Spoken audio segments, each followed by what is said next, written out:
প্রিয় বন্ধু, ক্রিকেট যেখানে আনন্দ আর উপভোগের প্রতীক, সেখানে সম্প্রতি ঘটে যাওয়া এক মর্মান্তিক ঘটনায় গোটা ক্রিকেট জগৎ স্তব্ধ।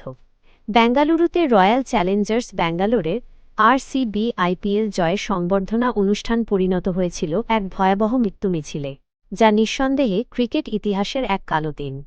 কি ঘটেছিল সেই দিন? বেঙ্গালুরুর চিন্নাস্বামী স্টেডিয়ামে আরসিবির আইপিএল জয় উদযাপন উপলক্ষে লাখ লাখ মানুষ ভিড় করেছিলেন প্রিয় খেলোয়াড়দের এক ঝলক দেখার জন্য। 18 বছর পর দল প্রথমবার ট্রফি জেতায় উন্মাদনা ছিল, কিন্তু এই আনন্দঘন মুহূর্তটাই পরিণত হয় এক মর্মান্তিক ট্র্যাজেডি। পদপিষ্ট হয়ে কমপক্ষে 11 জনের মৃত্যু হয় এবং আহত হন প্রায় 50 জন। কেন ঘটল এই ঘটনা?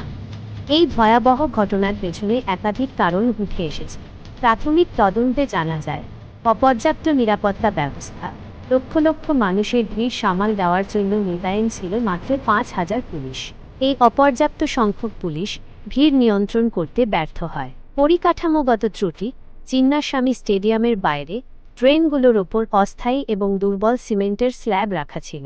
বিকেল 4:45 নাগাদ গেটের কাছে তুমুল ভিড়ের চাপে একটি স্ল্যাব ভেঙে যায়, যার ফলে কয়েকজন ড্রেনে পড়ে যান। এখান থেকেই পদপিষ্ট হওয়ার ঘটনা শুরু হয়। অপর্যাপ্ত প্রবেশপথ। স্টেডিয়ামের প্রবেশ পথগুলো ছিল যথেষ্ট সরু। 5 ও 6 নম্বর গেট দিয়ে প্রবেশের দাবি জানাতে গিয়ে ভিড় বাড়তে থাকে।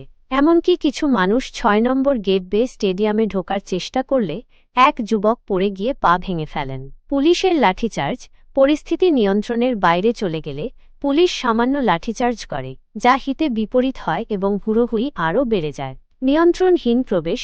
12 নম্বর গেটে ভক্তদের সংখ্যা বেড়ে যাওয়ায় বাধ্য হয়ে স্টেডিয়ামের কর্মীরা গেট খুলে দিলে আরসিবি ভক্তরা ব্যারিকেড ঠেলে স্টেডিয়ামে প্রবেশ করতে শুরু করে, যার ফলে পদপিষ্ট হওয়ার ঘটনা ঘটে। কার ভুল ছিল? এই ঘটনার পর থেকেই প্রশ্ন উঠেছে, এই মৃত্যুগুলো কি এড়ানো যেত না? এর উত্তর এখনও অস্পষ্ট, তবে বিভিন্ন মহল থেকে যার যার মতো করে ব্যাখ্যা দেওয়া হয়েছে। বিরোধী রাজনৈতিক দলের বক্তব্য। কর্ণাটকের বিরোধী দলগুলো কংগ্রেস সরকারের অব্যবস্থাকেই দোষেছে।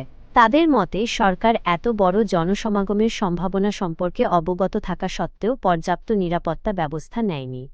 মুখ্যমন্ত্রী সিদ্দারামাইয়া নিজেই বলেছেন যে স্টেডিয়ামের ধারণ ক্ষমতা মাত্র 35,000 হলেও বাইরে প্রায় 3 লক্ষেরও বেশি মানুষ জড়ো হয়েছিল।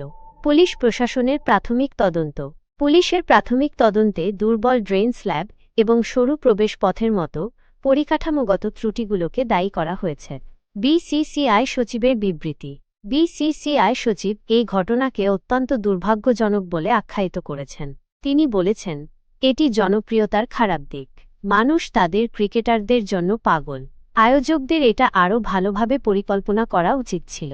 নিহতদের পরিবারের প্রতি আমার সমবেদনা। আহতদের দ্রুত আরোগ্য কামনা করছি। তিনি আরও উল্লেখ করেন, গত বছর কলকাতায় কেকেআরের আইপিএল জয়ের সময় বা ভারতের টি-20 বিশ্বকাপ জয়ের পর মুম্বাইয়ে লাখো মানুষের ভিড় হলেও এমন কোনো অপ্রীতিকর ঘটনা ঘটেনি, কারণ পুলিশ ও স্থানীয় প্রশাসন সবকিছু সুষ্ঠুভাবে সম্পন্ন করেছিল। তার মতে, কোথাও না কোথাও কিছু ত্রুটি হয়েছে। নিহতদের পরিবারের প্রতিক্রিয়া। এই মর্মান্তিক ঘটনায় যারা স্বজন হারিয়েছেন, তাদের শোক আর ক্ষোভের ভাষা নেই। অনেকেই বলছেন তাদের প্রিয়জনরা শুধু একটি ক্রিকেট দলের জয় উদযাপন করতে গিয়েছিল। এমন পরিণতি হবে তা তারা স্বপ্নেও ভাবেননি। তাদের প্রশ্ন, এই মৃত্যুর দায় কে নেবে? এই অব্যবস্থার জন্য কারা দায়ী? মারা যাওয়া এক দর্শকের বাবা কাঁদতে কাঁদতে বলেন, আমার ছেলে শুধু খেলা দেখতে গিয়েছিল, সে আর ফিরবে না। সরকারের এত বড় একটা উদযাপনে কেন এমন অবহেলা? কেন পর্যাপ্ত নিরাপত্তা ছিল না? আমার ছেলের মৃত্যুর জন্য কে দায়ী? তার এই প্রশ্নগুলি প্রশাসনের উদাসীনতা ও অব্যবস্থার দিকেই ইঙ্গিত করে। আহতদের পরিবাররাও একই রকম ক্ষোভ প্রকাশ করেছেন, যারা তাদের প্রিয়জনকে হাসপাতালে গুরুতর অবস্থায় ভর্তি দেখে দুশ্চিন্তায় দিন কাটাচ্ছেন। এই পরিস্থিতিতে প্রশ্ন থেকেই যায়, এই ভুলের দায় কার? প্রশাসনের গাফিলতি নাকি সরকারের উদাসীনতা? কমেন্টে জানান আপনারা। ভিডিওটি ভালো লাগলে শেয়ার করুন এবং এমন আরও খবর ও খেলার জগতের ছোট বড় আপডেট জানতে চ্যানেলটি সুস্থ থাকুন।